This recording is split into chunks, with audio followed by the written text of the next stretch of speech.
ನೋಡಿ, ನಾನು ಆಗ್ಲೇ ಹೇಳಿದೆ, ಬಿ ದಯಾನಂದ್ ಅವರು ಕಮಿಷನರ್ ಆಗಿ ದಕ್ಷ ಪ್ರಾಮಾಣಿಕತೆಯಿಂದ ಕೆಲಸ ಮಾಡ್ತಾ ಇದ್ರು. ಇನ್ನು ಕೆಲ ತಿಂಗಳು ಕಳೆದಿದ್ರೆ 2 ವರ್ಷ ಪೂರ್ಣ ಆಗ್ತಾ ಇತ್ತು. ಪ್ರಮೋಷನ್ ಸಿಗಬೇಕಾಗಿತ್ತು, ಮುಂಬಡ್ತಿ ಸಿಗಬೇಕಾಗಿತ್ತು. ಆದ್ರೆ ಈಗ ಈ ಹೊತ್ತಿಗೆ ಅವರು ಸಸ್ಪೆಂಡ್ ಆಗ್ಬಿಟ್ರು.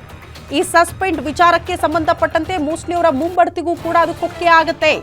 ಬೆಂಗಳೂರು ನಗರ ಪೊಲೀಸ್ ಕಮಿಷನರ್ ಆಗಿದ್ರು ಬಿ ದಯಾನಂದ್ ಮುಂಬಡ್ತಿಗೆ ಕುತ್ತು ತಂದಿದೆ ಅಮಾನತು ಆದೇಶ. ಪೊಲೀಸ್ ಆಯುಕ್ತರಾಗಿ ಶೀಘ್ರದಲ್ಲೇ 2 ವರ್ಷ ಪೂರೈಸಲಿದ್ರು ಬಿ ದಯಾನಂದ್. ಡಿಜಿಪಿ ಹುದ್ದೆ ಪಡೆಯುವ ಹಾದಿಯಲ್ಲಿ ಬಿ ದಯಾನಂದ್ ಅವರಿದ್ರು. ಬಟ್ ಅದಕ್ಕೆ ಈಗ ಅಡ್ಡಗಾಲು ಈ ಸಸ್ಪೆಂಡ್ ಆದೇಶ. ಮುಂಬಡ್ತಿಗೆ ಮುಳ್ಳಾಗಲಿದೆ ದಯಾನಂದ್ ಅಮಾನತು ಆದೇಶ.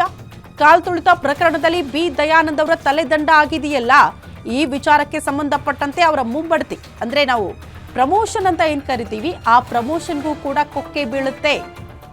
ಯಾಕಂದ್ರೆ ಯಾವುದೇ ಇಲಾಖೆಯಲ್ಲಿ ಯಾವುದೇ ಅಧಿಕಾರಿಗೆ ಪ್ರಮೋಷನ್ ಸಿಗುತ್ತೆ, ಅವ್ರು ಮುಂಬಡ್ತಿ ಪಡೆದುಕೊಳ್ತಾರೆ ಅಂದ್ರೆ ಅವರ ಹಿನ್ನೆಲೆಯನ್ನ ಗಮನಿಸ್ತಾರೆ.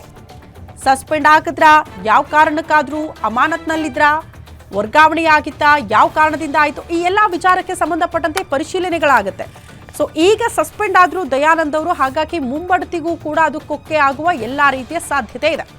ಇದು ಬೇಸರ ತರಿಸಿರೋದು ಬೆಂಗಳೂರಿನ ಜನತೆಗೆ. ಒಬ್ಬ ದಕ್ಷ ಪ್ರಾಮಾಣಿಕ ಅಧಿಕಾರಿಗೆ ಈ ರೀತಿ ನಡೆಸ್ಕೊಂಡಿದ್ದು ಸರಿಯಲ್ಲ ಅಂತ. ತಪ್ಪು ಆಗಿದ್ರೆ ಅವರಿಂದಲೇ ನೇರ ತಪ್ಪಾಗಿದ್ರೆ, ಅನುಮತಿ ಇದ್ದು ಅವಕಾಶ ಕೊಟ್ಟು ಪೊಲೀಸರ ಭದ್ರತೆ ವೈಫಲ್ಯ ಆಗಿದ್ರೆ, ವ್ಯವಸ್ಥೆ ಮಾಡುವಲ್ಲಿ ವೈಫಲ್ಯ ಆಗಿದ್ರೆ ನೇರ ಹೊಣೆ ಮಾಡಿ, ತಪ್ಪೇನಿಲ್ಲ. ಅಂಥವರ ತಲೆದಂಡ ಆಗಬೇಕು, ಶಿಕ್ಷೆ ಆಗಬೇಕು, ಯಾರೇ ಆ ತಪ್ಪಿನಿಂದ ಅಮಾಯಕರ ಜೀವ ಹೋಗಿದ್ರೆ. ಆದ್ರೆ ಬೇಡ ಸರ್, ಆತ್ರ ಈ ಕಾರ್ಯಕ್ರಮ ಬೇಡ, ವ್ಯವಸ್ಥೆ ಮಾಡ್ಕೊಳ್ಳೋದು ತೀರಾ ಕಷ್ಟ ಅಂತ ಕೇಳ್ಕೊಂಡಾಗ್ಲೂ ಕೂಡ ಕಾರ್ಯಕ್ರಮದ ಆಯೋಜನೆ ಮಾಡೋದಕ್ಕೆ ಒತ್ತಾಯ ಹಾಕಿದವರು ಯಾರು?